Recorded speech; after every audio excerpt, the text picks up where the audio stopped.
So welcome back everyone. इस video में हम लोग जो है वो आरआरबी जे सीबीटी 2 के बारे में डिस्कस करने वाले हैं कि क्या चीज़ें हमें करने की ज़रूरत है सीबीटी 2 एग्जामिनेशंस के लिए। बहुत सारे लोगों को दिक्कत है कि कंप्यूटर एप्लीकेशन कहाँ से पढ़े या इन्वायरमेंट की चीज़ें हो गई, वो उन चीज़ों में लोगों को दिक्कत है, तो उन चीज़ों पे भी हम लोग बात करेंगे वन बाय वन करके।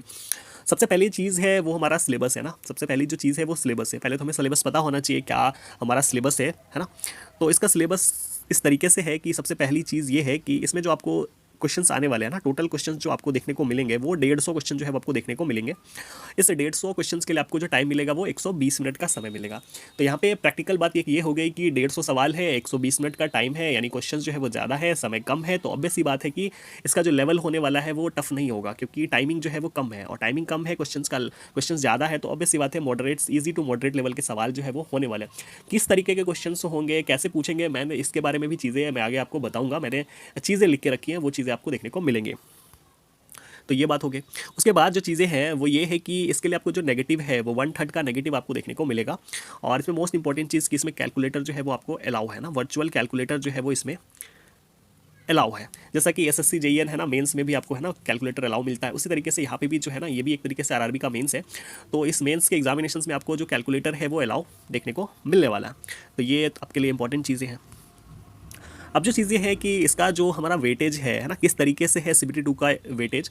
तो इसका वेटेज इस तरीके से है कि आपका है ना, जो नॉन टेक्निकल का जो सेक्शन है इसमें आपको 50 क्वेश्चन जो है वो देखने को मिलने वाले हैं, और जो टेक्निकल के सवाल है उसके लिए आपको 100 क्वेश्चन जो है वो देखने वाले हैं। यानी कि जो भी आपका डोमेन है, चाहे वो आप सिविल से है या फिर मैकेनिकल से है, इलेक्ट्रिकल से है, इलेक्ट्रॉनिक्स से है, प्रिंटिंग प्रेस से है, किसी से भी है, या फिर आईटी से है, तो आप जिस भी डिपार्टमेंट से बिलोंग करते हैं तो उससे जो है वो आपका है ना, उस टेक्निकल डोमेन से आपका 100 क्वेश्चन जो है वो रहने वाला है। तो इसमें मेरे को नहीं लगता आपको कोई दिक्कत होने वाली है ना। अब ये जो 50 क्वेश्चन हमारा नॉन टेक्निकल का है, इस 50 क्वेश्चन नॉन टेक्निकल में इसका वेटेज इस तरीके से है कि 15 नंबर का आपको जनरल अवेयरनेस देखने को मिलेगा, 15 नंबर का आपको फिजिक्स और केमिस्ट्री देखने को मिलेगा, 10 नंबर का आपको कंप्यूटर जो है वो देखने को मिलेगा, और 10 नंबर का आपको इन्वायरमेंट देखने को मिलेगा। अब इस 50 नंबर को हम लोग किस तरीके से लेंगे, इस पर मैं थोड़ी बातें जो है वो करने वाला हूँ। अगर आप है ना इसको ध्यान से चीज़ों को देखोगे तो आपको दो चीज़ें जो है वो एक्स्ट्रा पढ़नी है ना, एक तो कंप्यूटर और दूसरा इन्वायरमेंट पढ़ना है। हालांकि जो इन्वायरमेंट का सेक्शन है ये ऑलरेडी जो है वो हमने फेस किया हुआ है, वो कैसे किया हुआ है वो भी मैं आपको बताऊंगा। अब सबसे पहली चीज़ कि है ना, हम लोग बात करते हैं वन बाय वन करके। सबसे पहली चीज़ जो है वो हमारा ये है कि जनरल अवेयरनेस है। तो जनरल अवेयरनेस है, तो जनरल अवेयरनेस में हमारा कुछ भी वो जो है वो पूछ सकते हैं। मोस्टली सवाल जो है वो स्टैटिक से रहते हैं। हालांकि स्टैटिक में मोस्टली चीज़ें जो कवर होती हैं वो ज्योग्राफी से होती है ना, क्योंकि ज्योग्राफी में बहुत कुछ आ जाता है, चाहे वो रिवर हो, डैम हो, सॉइल हो, उसके अलावा माउंटेन हो, है ना। तो बहुत सारी चीज़ें जो है वो ज्योग्राफी से कवर हो जाती है। ज्योग्राफी से ही हमारा इन्वायरमेंट भी जो है वो कवर हो जाता है। तो इन्वायरमेंट भी जो हमारा ज्योग्राफी का ही पार्ट है। तो मेरे सजेशन के अनुसार आपको क्या करना चाहिए, अगर आप जनरल अवेयरनेस पढ़ेंगे तो मेरे हिसाब से आपको ज्योग्राफी पे जो है वो थोड़ा सा फोकस करके चलना होगा। तो आपको जो है वो ज्योग्राफी पे ध्यान देना होगा जनरल अवेयरनेस में। अगर आप ये अच्छे से करेंगे तो कहीं ना कहीं एक तरीके से इन्वायरमेंट का जो सेक्शन है वो भी आप इसके साथ जो है वो कवर कर रहे हैं। तो मेरे सजेशन से कि आपको जो है वो ज्योग्राफी पढ़ना चाहिए, है ना, अच्छे से पढ़ना चाहिए जनरल अवेयरनेस के लिए। मोस्टली क्वेश्चन स्टैटिक के भी रहते हैं, कुछ क्वेश्चन आपका ज्योग्राफी से रिलेटेड भी रहते हैं, और इन्वायरमेंट भी आपका कवर हो जाएगा। दूसरी चीज़ ये है कि यहाँ पे फिजिक्स और केमिस्ट्री लिखा हुआ है। आपने ऑलरेडी जो है वो सीबीटी 1 में देखा होगा कि जो फिजिक्स और केमिस्ट्री का जो लेवल है ना, उनका जो फेवरेट टॉपिक आप सभी को पता ही है कि इलेक्ट्रिसिटी उनका फिजिक्स में फेवरेट टॉपिक है। इलेक्ट्रिसिटी के अलावा जो उनका फेवरेट टॉपिक है वो हीट है ना।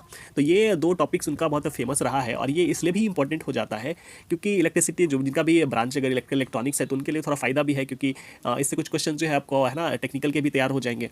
तो फिजिक्स में है ना इन दो टॉपिक्स को आपको अच्छे से देखने की ज़रूरत है। अगर आप पूरा आरआरबी का एग्जाम देखेंगे उठा के तो मोस्टली इन दो चैप्टर से जो है वो क्वेश्चन देखने को मिलेंगे। हालांकि मिरर वगैरह से भी क्वेश्चन देखने को मिले हैं, बट मोस्टली जो है वो दो तीन टॉपिक्स से देखने को मिले हैं।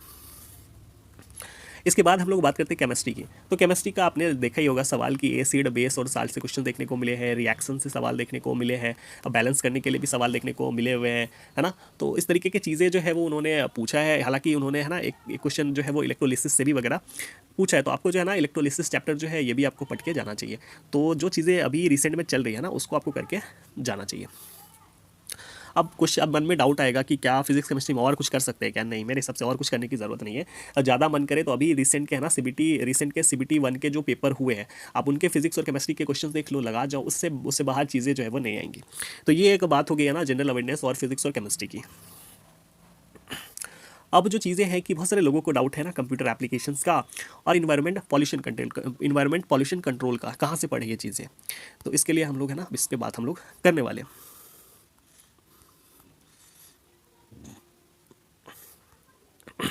तो आप यहाँ पे देख सकते हैं कि बेसिक्स ऑफ कंप्यूटर एप्लीकेशन में अगर आप इसको ध्यान से पढ़ोगे तो एक चीज़ आपको समझ में आएंगी, वो ये कि यहाँ पे इन्होंने बेसिक्स लिखा हुआ है ना, बेसिक्स लिखा हुआ है। तो आपको क्या करना है ना, इसका बेसिक जो है वो नॉलेज होना चाहिए। बेसिक नॉलेज का मतलब हो गया कि ज़्यादा इस पर पीएचडी तो करनी नहीं है, हमें जो है वो सिर्फ सिलेक्शन लेना है। तो बेसिक का मतलब हो गया कि ऊपर ऊपर से जो चीज़ें हैं वो हमें पता होना चाहिए।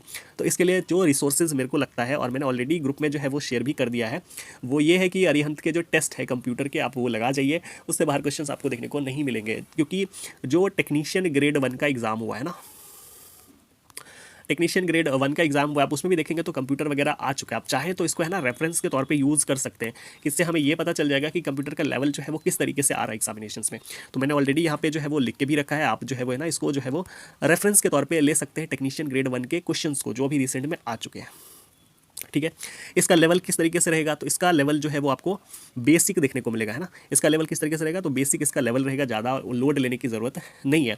आपको क्या करना है, आपको जो है वो एक तो टेक्नीशियन ग्रेड 1 के सवाल लगाने हैं, दूसरे जो है वो अरिहंत के टेस्ट लगाने हैं। ऑलरेडी मैंने ग्रुप में शेयर किया हुआ है, आप वहाँ पे जाएंगे, उस टेस्ट को ओपन करेंगे और टेस्ट जो है वो लगा लेंगे, तो ये चीज़ें कर लेंगे। इसके अलावा हमें क्या करने हैं, टेक्स्ट बुक पे जो सेक्शनल टेस्ट है ना, कंप्यूटर के सेक्शनल टेस्ट है, उसको अटेम्प्ट कर लेना। इससे ज़्यादा चीज़ें करने की ज़रूरत नहीं है, क्योंकि जो इसका लेवल है उस हिसाब से ये मोर देन सफिशिएंट है। ज़्यादा आप पढ़ोगे तो फिर चीज़ें आपके लिए थोड़ी सी है ना, आपका जो टाइम है वो कहीं ना कहीं इस सब्जेक्ट में ज़्यादा लग जाएगा, तो आप बाकी सब्जेक्ट पे फोकस नहीं कर पाओगे। तो मेरे हिसाब से ज़्यादा पीएचडी नहीं करनी है कंप्यूटर पे, बेसिक से सवाल आएंगे, उसके लिए मोर देन सफिशिएंट है ये वाला टेस्ट। ये कर लो और ये कर लो, ये 3 चीज़ें आप करोगे तो डेफिनेटली चीज़ें जो है वो बेटर हो जाएंगी। और पहले से भी आपको कुछ कुछ चीज़ें तो आती ही होंगी कंप्यूटर का, ऐसा तो है नहीं कि आपको कुछ आ ही नहीं रहा है, कुछ पता ही नहीं है, तो वो चीज़ें आती होंगी। अगर आप कुछ भी ना भी करोगे, फिर भी अगर आप एग्जामिनेशंस देने जाओगे तो आप है ना 10 में से कम 5 सवाल जो है वो 4 से 5 सवाल आप इजीली जो है वो कर लोगे। तो इसलिए जो है वो इस पर ज़्यादा लोड लेने की ज़रूरत नहीं है। मैंने जो चीज़ें बताई, आप इतनी चीज़ें करोगे तो आपको जो है वो डेफिनेटली रिजल्ट मिलेगा। अब जो चीज़ें हैं वो ये है कि पॉल्यूशन कंट्रोल के लिए क्या करें। तो पॉल्यूशन कंट्रोल के लिए भी वही चीज़ें हैं ना, कि ज़्यादा आपको लोड नहीं लेना, क्योंकि मैंने ऑलरेडी ऊपर में कह दिया कि पॉल्यूशन का मतलब हो गया ना ज्योग्राफी हो गया, तो ज्योग्राफी आपको अच्छे से पढ़ लेना है,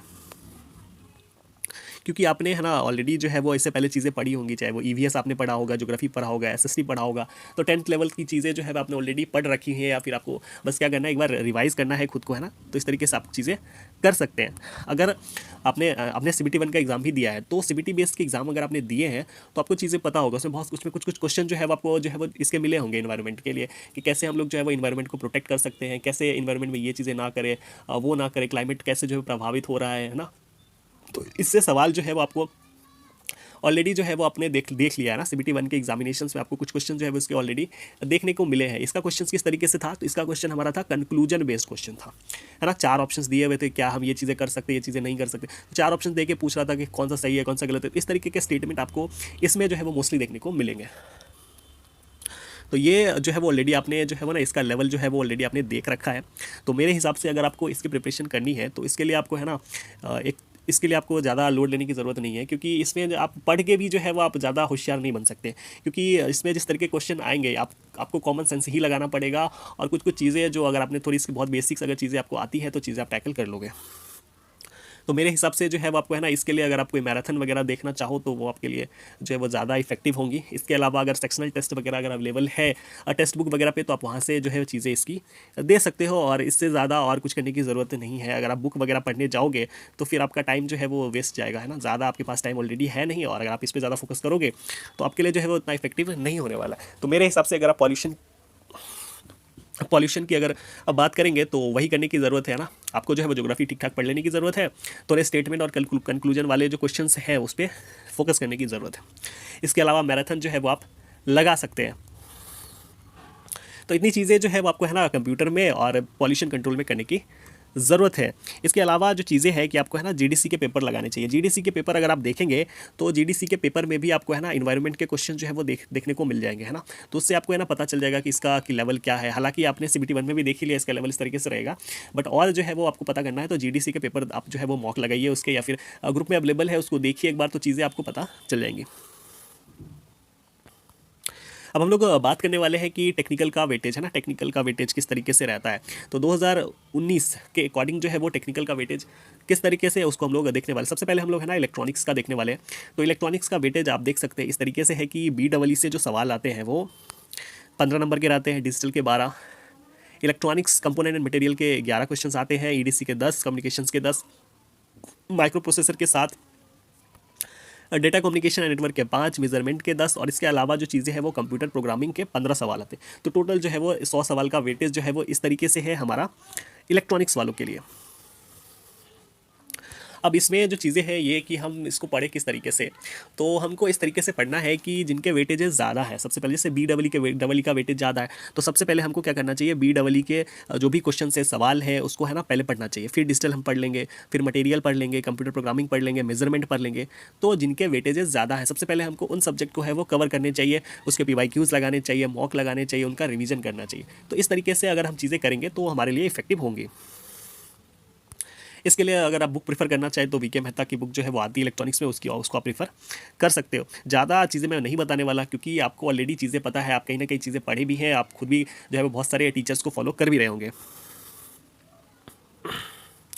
अब मैं बात करने वाला हूँ इलेक्ट्रिकल का, है ना। तो ये इलेक्ट्रिकल है, अपना डिपार्टमेंट है। इसका वेटेज इस तरीके से है कि आप देख सकते हैं BEE लगभग 25% वेटेज जो है वो BEE का रहता है ना। 22 से 27 क्वेश्चन जो है वो है ना सेट में देखने को मिला है।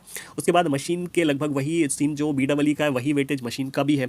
उसके बाद जो चीज़ें हैं वो हमारा पावर सिस्टम है, और पावर सिस्टम का वेटेज देख ही सकते हो 8 से 15 क्वेश्चन, और मेजरमेंट के 9 से 15, UEE के आप देख सकते हो 6 से 8 क्वेश्चन जो है वो देखने को मिला है। इसके बाद हमारा एस्टिमेटिंग एंड कॉस्टिंग है जिसका वेटेज 10 से 13 मार्क का मिला है। बेसिक इलेक्ट्रॉनिक्स का 9 से 11, पावर इलेक्ट्रॉनिक्स का भी 2 से 3 नंबर का सवाल आपको देखने को मिला है। अब इस सब्जेक्ट को अगर आप देखेंगे ध्यान से तो आपको चीज़ें समझ में आएंगी कि पावर इलेक्ट्रॉनिक्स का 2 से 3 वेटेज है।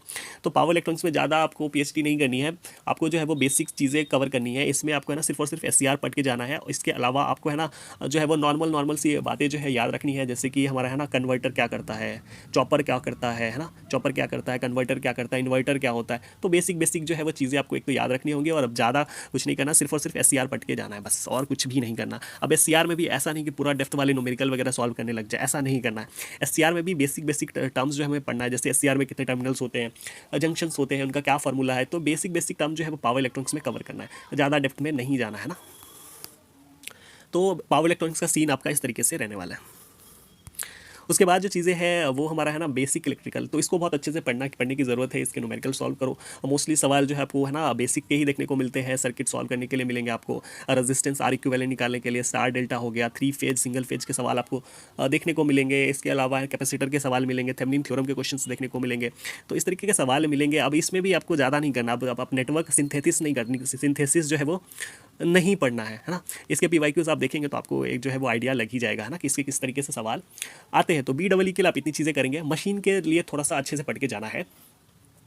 पढ़ के जाने का मतलब हो गया कि इसमें एक्यूरेसी रखनी है ना, ज़्यादा एक्यूरेसी जो है वो आपको रखनी होगी मशीन में। इसका मतलब ये हो गया कि जो चीज़ें हम पढ़ेंगे है ना उसके सवाल लगाएंगे अच्छे से। मशीन में मोस्टली चीज़ें आपने पढ़ी रखी होंगी। DC के सवाल आप 9th-10th से ही DC के बारे में पढ़ते हुए आ रहे हैं। इसके अलावा सिंक्रोनस से सवाल आपको डेफिनेटली जो है वो देखने को मिलेगा है ना। तो सिंक्रोनस जो है वो अच्छे से पढ़ना है ना। उसमें मोस्टली थ्योरेटिकल क्वेश्चन जो है वो सिंक्रोनस से बनते हैं, ट्रांसफार्मर से भी बनते हैं। तो जो है वो मशीन आपको पढ़ने की ज़रूरत है, ठीक ठाक जो है वो आपको पढ़ने की ज़रूरत है। फिर पावर सिस्टम में हमारा है ना जनरेशन हो गया, ट्रांसमिशन हो गया, डिस्ट्रीब्यूशन, तीनों मिला के जो चीज़ें हैं वो लगभग 8 से 15, यानी यहाँ पे इसका वेटेज इन्होंने थोड़ा कम बताया। तो मोस्टली सवाल जो है इसमें से हमारा एक तो जनरेशन से बनता है और दूसरा ट्रांसमिशन से सवाल बनता है। उसके बाद हमारा जो इसके बाद जो चीज़ें हैं हमारा वो है ना डिस्ट्रीब्यूशन हो गया, या फिर हम ये कहें कि स्विच गियर हो गया। तो स्विच गियर से सवाल जो है आपको देखने को मिलते हैं, मेनली जो है वो सर्किट ब्रेकर वगैरह से सवाल देखने को मिलते हैं। फिर मेजरमेंट है, मेजरमेंट में कुछ चीज़ें हैं जैसे कि आपको पता ही होगा, वाट मीटर हो गया है ना, उसके बाद PMMC हो गया। तो इंस्ट्रूमेंट हो गया, उनका रेट, उनका जो टाइप से चाहे वो AC पे काम करता है या DC पे काम करता है, थोड़े ट्रांसड्यूसर देख लेने की ज़रूरत है। तो इस तरीके से चीज़ें हमें मेजरमेंट में करने की ज़रूरत है। UEE और एस्टिमेटिंग कॉस्टिंग, ये दोनों बहुत ज़्यादा इंपॉर्टेंट है क्योंकि इससे बहुत सारे सवाल जो है वो बनते हैं। तो जहाँ पे भी जेई लेवल की बात होती है ना, तो जहाँ पर भी जेई की बात होती है वहाँ पे जो है वो UEE और एस्टिमेशन के सवाल जो है आपको देखने को मिलते ही है। तो आपको जो ये 2 सब्जेक्ट जो है इसको छोड़ना नहीं है, इसको पढ़ के ही जाना है। उसके बाद बेसिक इलेक्ट्रॉनिक्स है। बेसिक इलेक्ट्रॉनिक्स में मेनली जो है वो आपका ट्रांजिस्टर से जो है वो सवाल यहाँ पे बनता है, और कुछ बेसिक टर्म्स है जैसे N टाइप, P टाइप हो गया, फर्मी लेवल क्या होता है। तो इस तरीके की चीज़ें जो है वो आती हैं एग्जामिनेशंस में, जेनर डायोड वगैरह आता है। तो ये मैंने इलेक्ट्रिकल को है ना एक तरीके से ब्रीफ में चीज़ें आपको बताई कि इस तरीके के सवाल रहते हैं और आपको इसको करने की ज़रूरत है। मोटा जो वेटेज है वो BEE है, मशीन है, एस्टिमेटिंग कॉस्टिंग है ना, उसके अलावा मेजरमेंट है। तो ये 3-4 सब्जेक्ट जो है पहले आप कवर करो, फिर उसके बाद बाकी जो सब्जेक्ट्स है आप उसको कवर कर सकते हो। इसके लिए जो किताब है वो मेरे हिसाब से वीके मेहता का किताब जो है वो आपको अच्छे से उसको फॉलो करना चाहिए। वीके मेहता की जो किताब है, फॉलो का मतलब ये नहीं होता है कि जो है वो वीके मेहता से ही सवाल आएंगे। फॉलो करने का मतलब होता है कि आपको उसके क्वेश्चंस लगाइए और उससे कॉन्सेप्ट जो है वो अपने बिल्डअप करिए, है ना। बहुत बार ऐसा होता है कि हम जो है वो बेसिक सवाल जो है वो गलत कर देते हैं, वीके मेहता जैसे बुक से भी जो है वो हमारा जो है वो गलत हो जाता है। तो कहने का मतलब ये होगा कि जो कॉन्सेप्ट है वो आप वीके मेहता की किताब से बिल्डअप कर सकते हैं। अब मन में डाउट ये आता होगा कि सवाल किस तरीके से रहेंगे। तो सवाल आपका इस तरीके से रहेगा कि एक तो स्टेटमेंट बेस्ड सवाल रहेगा, दूसरा फार्मूला बेस्ड सवाल रहेगा, तीसरा डेटा बेस्ड जो है वो हमारा सवाल रहेगा, और चौथा जो है वो मैच द कॉलम्स भी जो है वो आपको देखने को मिल सकता है। तो ये 4 टाइप के सवाल जो है वो आपको देखने को मिलने वाला है। अब ये इस 4 तरीके के सवाल जो है वो हमको है ना प्रैक्टिस करना होगा। तो इसके लिए आप है ना PYQs लगाइए। अगर आप यूथ वगैरह किताब लगाते होंगे तो आपको इस तरीके के सवाल जो है वो मिलते होंगे, जैसे कि उन्होंने सेक्शंस वाइज में जो है वो डिवाइड करके वो बताते हैं ना, कुछ मैच द कॉलम्स वगैरह भी रहते हैं। तो आपको है ना इस तरीके के क्वेश्चन जो है वो करने की ज़रूरत है। अभी जो ट्रेंड ये चल रहा है ना कि वो जो है वो क्या करते हैं, 4 ऑप्शन जो है वो दे देंगे, पूछ देंगे कि कौन सा जो है वो सही नहीं है या कौन सा जो है वो गलत नहीं है। तो इस तरीके के सवाल जो है वो ज़्यादा भी एग्जामिनेशंस में देखने को मिल रहे हैं। तो इसका सॉल्यूशन यही है कि आपको है ना थ्योरी जो है वो अच्छे से पढ़ने की ज़रूरत है। तो अपने जो भी नोट्स वगैरह है उसको अच्छे से रिवीजन करने की ज़रूरत है, तभी जो है वो इस तरीके के क्वेश्चन को जो है वो डील कर सकते हैं। तो ये एक बात होगी है ना इलेक्ट्रिकल की। अब हम लोग जो है वो मैकेनिकल की बात करते हैं। तो आप मैकेनिकल का जो है वो सब्जेक्ट आप देख सकते हैं, इनका वेटेज इस तरीके से है कि ना मैकेनिक्स, तो मैकेनिक्स का वेटेज जो है वो लगभग 11 क्वेश्चन इससे देखने को मिलते हैं। मशीन डिज़ाइन से 2 से 3 नंबर का सवाल, प्रोडक्शन से सबसे ज़्यादा लगभग 37 से 39, आप समझ सकते हैं लगभग 35% जो वेटेज है वो आपका है ना प्रोडक्शन से। आप समझ जाइए कि 35% वेटेज जो है वो आपका अकेले प्रोडक्शन जो है वो कवर करता है ना। तो ये बहुत ज़्यादा इंपॉर्टेंट है आप लोगों के लिए। उसके बाद जो चीज़ें हैं वो हमारा है स्ट्रेंथ ऑफ मटेरियल है ना, सोम। तो सोम से भी 9 से 10 सवाल देखने को मिलते हैं। फिर फ्लूइड मैकेनिक्स से 9 से 11, इंजीनियरिंग मटेरियल से जो भी जो आपको सवाल देखने को मिलते हैं 8 से 9 सवाल। उसके बाद हमारा टोम है या हीट ट्रांसफर, इससे 1-2 नंबर का सवाल आपको देखने को मिलेगा। इंजीनियरिंग मटेरियल से भी 8 से 9 नंबर का सवाल। थर्मोडायनेमिक्स से 5 क्वेश्चन। पावर प्लांट से 2 से 4 नंबर देखने को मिलता है। उसके बाद आईसी इंजन या ऑटोमोबाइल से 2 से 3 नंबर, और आरएसी से 3 नंबर का सवाल जो है वो देखने को मिलता है। तो ये मैकेनिकल की बात हो गई है ना। इसका वेटेज जो है वो सब्जेक्ट वाइज किस तरीके से है तो आप यहाँ पे देख सकते हैं। तो जो जैसे जिसका वेटेज ज़्यादा है ऑलरेडी मैंने बता ही दिया, पहले आपको उसको जो है वो कवर करने की ज़रूरत है ना। तो आपको पहले सबसे पहले जिसका वेटेज ज़्यादा है उसको पढ़ने की ज़रूरत है। इसके बाद जो है फिर आपको PYQs लगाने हैं, फिर आप है ना अपने हिसाब से फिर एनालिसिस करके आप जो है वो चीज़ों को पढ़ सकते हो। इसके लिए जो बुक मेरे को जो समझ में आती है वो यही आती है कि RS कुर्मी की किताब। हालांकि आपको मेरे से बेटर ही पता होगा कि मैकेनिकल में क्या चीज़ें करने की ज़रूरत है, बट जहाँ तक देखा गया कि मोस्टली सवाल जो है वो इस बुक से देखने को मिले हैं। तो जैसा कि सिविल का हम लोग सिलेबस देख सकते हैं कि इसमें BMC प्लस कंक्रीट मिला के लगभग हमारा है ना 22 से 28 क्वेश्चन जो है वो देखने को मिला है। इसका मतलब ये हो गया कि लगभग 25% वेटेज जो है वो आपको BMC प्लस कंक्रीट का देखने को मिलेगा। तो ये आपके लिए बहुत ज़्यादा इंपॉर्टेंट है, BMC और कंक्रीट का सिलेबस। इसके बाद जो चीज़ें हैं वो हमारा है कि सॉइल मैकेनिक्स। तो सॉइल मैकेनिक्स से भी लगभग 8 से 9 क्वेश्चन जो है वो एवरेज देखने को मिला है। इसके बाद हमारा सोम है, तो सोम से 6 से 9 क्वेश्चन जो है वो देखने को मिला है। फिर RCC 3 से 7 क्वेश्चन जो है वो आपको देखने को मिला है। उसके बाद जो चीज़ें हैं वो हमारा है इन्वायरमेंट है, तो इन्वायरमेंट से 2 सवाल देखने को मिले। इसी तरीके से फिर इंजीनियरिंग ड्राइंग है, ड्राइंग में आपका है ना 6 से 8 क्वेश्चन देखने को मिला है। फ्लूइड मैकेनिक्स से 4 से 6, हाईवे का 3 से 6, सर्वेइंग का 2 से 6, इरिगेशन का 2 से 4, एस्टिमेटिंग एंड कॉस्टिंग से भी सवाल देखने को मिले हैं हमारा है ना 1 से 5 नंबर का 5 क्वेश्चन जो है वो देखने को मिले। फिर रेलवे इंजीनियरिंग हो गया या फिर CPM पार्ट हो गया या फिर ऑटो कैड वगैरह से भी 1 से 2 सवाल देखने को मिले हैं। तो इसमें जो इंपॉर्टेंट चीज़ें हैं वो हमारा ये है कि आपको सबसे पहले जो है वो हमारा BMC प्लस कंक्रीट जो है वो पढ़ना चाहिए, फिर सॉइल पढ़ना चाहिए, सोम पढ़ना चाहिए, RCC पढ़ना चाहिए, फिर स्टील पढ़ना चाहिए। तो ये 3-4 सब्जेक्ट जो है जिसको आपको है ना सबसे पहले जो है पढ़ने की ज़रूरत है। अगर आप इस तरीके से करेंगे तो आपका है ना जो हायर वेटेज वाला है वो पहले आपका कवर हो जाएगा। फिर आप जो है वो बाकी जो लोअर सब्जेक्ट है उसको भी आप कवर कर सकते हैं। तो ये हमने जो है वो सिविल की बात करी, और सिविल के लिए जो किताब फेमस है ना गुप्ता एंड गुप्ता करके, तो आप उसको प्रेफर कर सकते हैं। ज़्यादा जो है वो मेरे को सिविल के बारे में आइडिया है नहीं है ना, आप अपने हिसाब से चीज़ें कर लेंगे। अब जो चीज़ें हैं वो है कि टिप्स है ना। टिप्स का मतलब हो गया कि क्या चीज़ें हमें करने की ज़रूरत है। तो वो चीज़ें करने से पहले हमें जो है वो इस एग्ज़ाम का लेवल पता होना चाहिए। तो लेवल ऑलरेडी मैंने चीज़ें बता दी है कि क्वेश्चंस जो है वो ज़्यादा है, टाइमिंग कम है, तो ऑब्वियस सी बात है इसका लेवल जो है वो आपको ईजी टू मीडियम देखने को मिलने वाला है। इसके बाद या यूँ कहें कि SSC JEE का लेवल भी हम लोग कह सकते हैं। RRB JEE और SSC JEE में बहुत ज़्यादा डिफरेंस जो है वो नहीं है ना, ऑलमोस्ट चीज़ें लगभग बराबर है। कुछ कुछ चीज़ों का डिफरेंस है, वो चीज़ें आप जो है वो अपने देख ही लिया होगा। तो इसका एग्ज़ाम का जो लेवल है वो हम कह सकते हैं कि एसएससी जेईएन का लेवल आपको देखने को मिलेगा। मोस्टली सवाल जो है आपको वन लाइनर के हैं, या फिर आप हम ये कह सकते हैं ऑब्जेक्टिव क्वेश्चन, मतलब जो थ्योरेटिकल क्वेश्चन है ना, तो जो थ्योरेटिकल क्वेश्चन है उसका वेटेज जो है आपको ज़्यादा देखने को मिलेगा, न्यूमेरिकल का वेटेज जो है वो कम देखने को मिलेगा। ये जो है वो इस तरीके के एग्जामिनेशन का ये रूल कहे, परंपरा कहे, तो यही सीन जो है वो चलते हुए आ रहा है। तो जेईएन के जो भी एग्जामिनेशन होते हैं मोस्टली वहाँ पे चीज़ें जो है यही होती है कि न्यूमेरिकल जो है वो कम से कम रहता है और थ्योरेटिकल सवाल जो है वो ज़्यादा देखने को मिलते हैं। तो ये बात हो गई नॉर्मल सी, जो चीज़ें आपको पहले से भी पता होंगी। अब हम लोग बात करने वाले हैं कि क्या टिप्स होना चाहिए। तो टिप्स की बात अगर हम लोग करें तो इस एग्जाम को अगर आप टारगेट कर रहे हैं सीबीटी 2 को, तो इसके लिए ज़रूरी है सबसे पहले इसके पीवाईक्यूज जो है वो बहुत ज़रूरी है। आप किसी भी एग्जामिनेशंस को दे रहे हैं उसके पीवाईक्यू से उसका हाल चाल हाव भाव जो है वो पता चलता है। तो ऑब्वियस सी बात है पीवाईक्यू जो है आपको सबसे पहले करने होंगे, है ना। अब ये पीवाईक्यू है ना डिफरेंट तरीके से आप कर सकते हैं। आप चाहे तो यूथ की किताब से कर सकते हैं। यूथ में क्या होता है कि है ना हमारा चैप्टर वाइज करके दिया हुआ था, या सेक्शनल में वो बांट के करते हैं, तो चीज़ें थोड़ी आसान हो जाती है यूथ में करके। तो यूथ का मतलब कोई अलग किताब नहीं होता, यूथ का मतलब पीवाईक्यू ही होता है। तो पीवाईक्यू का उन्होंने किताब बना दिया तो उसको उन्होंने यूथ कह दिया। तो ये सबसे पहले आपको है ना पीवाईक्यू करना है। उसके बाद क्या चीज़ें करनी है, उसके बाद आपको है ना एसएससी जेईएन के पीवाईक्यू भी करने हैं आपको, है ना। तो एसएससी जेईएन के पीवाईक्यू भी करने, क्योंकि जो एग्जामिनेशन बड़ी है ना, वो टीसीएस है, वो एसएससी जेई का एग्जाम भी वही करवाती है, आरआरबी जेई का एग्जाम भी वही करवाती है। तो ऑब्वियस सी बात है थोड़ी सिमिलैरिटीज़ भी है, तो आपको है ना इसको रेफरेंस के तौर पे लेना चाहिए। क्योंकि जो एग्जामिनेशंस 2019 में हुए हैं आरआरबी जेई के, तो वो थोड़ा सा ओल्ड पैटर्न हो गया। ओल्ड पैटर्न का मतलब हो गया कि अभी 2019 से अभी 2024 से, तो यहाँ पे जो है वो गैप ज़्यादा है ना। तो गैप ज़्यादा है तो ऑब्वियस सी बात है उस तरीके का लेवल जो है वो देखने को नहीं मिलेगा, है ना। थोड़ा सा उससे अलग हो सकता है, क्योंकि रिसेंट का जो ट्रेंड चलता हुआ आ रहा है टीसीएस का, ऑब्वियस सी बात है सवाल जो है वो उसी ट्रेंड से वो पूछेगा, है ना। जैसा कि हमने अभी देखा सीबीटी 1 एग्जामिनेशंस में हमने जो प्रिपरेशन करी वो जो है 2019 के पैटर्न के अनुसार से करी, बट जो अभी 2024 के पैटर्न के अनुसार उन्होंने क्वेश्चन जो है वो फ्रेम करा, तो थोड़ा यहाँ पे डिफरेंसेस देखने को मिला, है ना। तो वही चीज़ें है ना कि आपको जो है वो रिसेंट ट्रेंड के अनुसार जो है वो चलना होगा। इसके अलावा जो चीज़ें हैं मोस्ट इंपॉर्टेंट है वो है जीडीसीए के पेपर। अभी 2024 में जो भी है ना, जो भी ब्रांचेस के जीडीसी के पेपर हुए हैं, आपको उसको मस्ट है एकदम देखना ही देखना है। उससे आपको बहुत सारी चीज़ें पता चल जाएंगी कि उनका लेवल एक तरीके से पता चल जाएगा, किस हिसाब से क्वेश्चन फ्रेम कर रहे हैं, क्या उनका नज़रिया है। तो ये सारी चीज़ें जो है आपको जीडीसीए से पता चल जाएंगी। तो ये चीज़ें मेरे को नहीं लगता शायद कोई आपको प्रीफर करेगी जीडीसी के पेपर देखने के लिए, बट मैं जो है वो रिकमेंड कर रहा हूँ, आप जरूर देखिए। इसमें आपको इन्वायरमेंट के भी क्वेश्चन देखने को मिलेंगे ही मिलेंगे। तो ये आपके लिए बहुत काम की चीज़ जो है वो होने वाली है। तो ये बात हो गई। उसके बाद जो चीज़ें हैं वो हमारा है कि नॉन टेक सेक्शन। तो नॉन टेक सेक्शन में जो 50 नंबर का सेक्शन है, वो आप चाहे सिविल के होंगे, मैकेनिकल के होंगे, इलेक्ट्रिकल के होंगे, तो आप जिस भी ब्रांचेज है, तो सारे ब्रांचेज के जो भी पीवाईक्यूज है उसका नॉन टेक सेक्शन जो है वो आप देख जाइए। तो अगर आप देखेंगे तो ऑब्वियस सी बात है आपको जो है वो हेल्प मिलेगी कहीं ना कहीं, आपको आपके लिए एक प्लस पॉइंट जो है वो काम करने वाला है। उसके बाद मैंने चीज़ें बताई दी ऑलरेडी कि हायर वेटेज वाले जो भी सब्जेक्ट्स है उसको पहले करने की ज़रूरत है।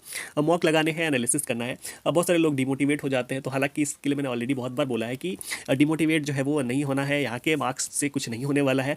मेन जो मार्क्स है वो आपका है ना सीबीटी बेस्ड जब आप एग्जाम देंगे तो वहाँ पे जो है वो आपका है ना डिसाइड करेगा। तो बहुत सारे लोगों ने जो है उसको सीरियसली नहीं लिया था, तो सीबीटी 1 में वो चीज़ें देख रहे हैं। अब जो चीज़ें हैं वो ये है कि बहुत सारे लोग मेरे को मैसेज करते हैं कि क्या हमें कोर्स लेने की ज़रूरत है क्या। तो कोर्स लेने से सिलेक्शन भाई नहीं होता है, आपको भी बहुत चीज़ें पता है, मुझे भी पता है। बट द थिंग इज़ कि अगर आपको कोर्स लेना है तो आप इस तरीके की कोर्स ले सकते हैं जो है ना प्रैक्टिस करवा दे आपको, है ना, प्रैक्टिस करवा दे। तो अगर कोई प्रैक्टिस वगैरह करवा रहा है तो वो चीज़ें आप ज्वाइन कर सकते हो। या यूट्यूब पर भी बहुत सारे जो है वो फ्री सेशन जो है वो चलते हैं ना, फ्री सेशन चलते हैं जहाँ पे वो बहुत सारे क्वेश्चन जो है वो करवाते हैं, एक्सपेक्टेड क्वेश्चन करवाते हैं। तो वो चीज़ें भी आप देख सकते हो, आपके लिए थोड़ी इफेक्टिव हो सकती है। तो ज़्यादा जो काम करता है वो क्वेश्चन थ्रू कॉन्सेप्ट जो है वो काम करता है। अगर आप अभी से स्टार्ट करना चाहोगे कि हम पूरा सिलेबस कवर कर ले, पहले पढ़ ले पूरा सिलेबस और फिर मॉक लगाए, तो फिर चीज़ें आपके लिए डिफिकल्ट हो जाएंगी, क्योंकि आप सिलेबस पूरा कवर नहीं कर सकते। आप सिलेबस ही अगर कवर करते रह जाएंगे तो फिर हम लोग प्रैक्टिस कब करेंगे। तो सिलेक्शन जो है वो प्रैक्टिस से होता है, ना कि जो है वो कोर्स पढ़ने से। तो ये चीज़ें हो गई। उसके बाद जो लास्ट चीज़ है वो रिवीजन है। आप जितना ज़्यादा रिवीजन करेंगे उतनी जो है वो आपकी है ना क्लैरिटी जो है वो बढ़ेगी, क्वेश्चंस पे बढ़ेगी, आपकी एक्यूरेसी बढ़ेगी, आपको उतना याद रहेगा। तो ये इंपॉर्टेंट है, कहने वाली कोई बात नहीं है। अब जो चीज़ें हैं वो हमारा है कि स्कोर है ना, कितना स्कोर जो है वो हमारे लिए सेफ रहेगा सीबीटी 2 के लिए। तो जैसा कि मैं समझ पा रहा हूँ वो इस तरीके से है कि जो टेक है ना, टेक आपको पता है कि 100 नंबर का टेक होता है, तो कोशिश करना है टेक में जो है वो लगभग 70 प्लस जो है वो आपको स्कोर करना होगा अगर आप चाहते हैं। क्योंकि ऑलरेडी जो है वो सीबीटी 1 में आपका डिपार्टमेंट डिसाइड हो जाता है, क्योंकि बहुत सारे लोग ऐसे हैं जो बॉर्डर पे है, तो जहाँ पे क्राउड जो है वो आपको देखने को ज़्यादा मिलेगा। तो ज़्यादा क्राउड होगा तो ऑब्वियस सी बात है आपको अगर सीबीटी 2 में थोड़ा ज़्यादा स्कोर करेंगे तो आपको जो है वो है ना डिपार्टमेंट पहले अलॉट होगा बाकी लोगों से। तो मेरे हिसाब से टेक में जो है वो कोशिश करना है 70 प्लस स्कोर करें, 75 हो, 80 हो, जितना आप जो है वो कर सकते हैं वो आपके लिए प्लस पॉइंट होने वाला है। नॉन टेक्निकल की बात करें तो ऑब्वियस सी बात है, आपको मिनिमम जो है वो 35 जो है वो हर हालत में लाना होगा, तभी जाके आप चीज़ें जो है ना आपके लिए बेस्ट रहेंगी। कुछ ऐसे भी लोग हैं जिनका कट ऑफ जो है वो काफ़ी अच्छा है ना, जिनका स्कोर बहुत अच्छा है, तो वो सारे डिपार्टमेंट्स के लिए जो है वो फाइट करेंगे। तो ऑब्वियस सी बात है, उनको जो है वो ज़्यादा स्कोर करना होगा, क्योंकि ये बहुत सारे लोगों का अच्छा मार्क्स है, तो वो उनका प्रेफरेंस है कि हमें डीएमएस मिले, है ना, डीएमएस मिले या स्टोर जो भी है, तो उनको इस तरीके के डिपार्टमेंट मिले। तो आप कोशिश करें कि स्कोर ज़्यादा से ज़्यादा करने की कोशिश करें। मैंने CBT 1 में भी यही कहा था कि अगर आप जितना ज़्यादा अच्छा स्कोर करेंगे वो आपके लिए प्लस पॉइंट होगा। तो एक जो टारगेट है वो CBT 2 का स्कोर वो लगभग ये है 115 से 120 अगर आप लाते हैं तो आपके लिए बहुत ज़्यादा अच्छा होगा, डिपार्टमेंट आपको जो है वो 100% मिलेगा, है ना। अब जो चीज़ें हैं वो ये है कि एग्ज़ाम जो है वो हमारा कब तक होगा। तो मेरे अकॉर्डिंग जो एग्ज़ाम का जो एक्सपेक्टेड मंथ है वो मैक्सिमम जो है वो मार्च है ना। तो मार्च मान के जो है वो आप प्रिपरेशन इसकी कर सकते हो। तो ये मेरी तरफ से जो है ना RRB JEE CBT 2 का एनालिसिस था। अगर आपको कुछ लगता है कि और किसी चीज़ के बारे में जानना है या फिर कोई और हेल्प आपको अगर चाहिए तो आप नीचे कमेंट कर सकते हैं, और इस वीडियो को लाइक भी कर सकते हैं, सब्सक्राइब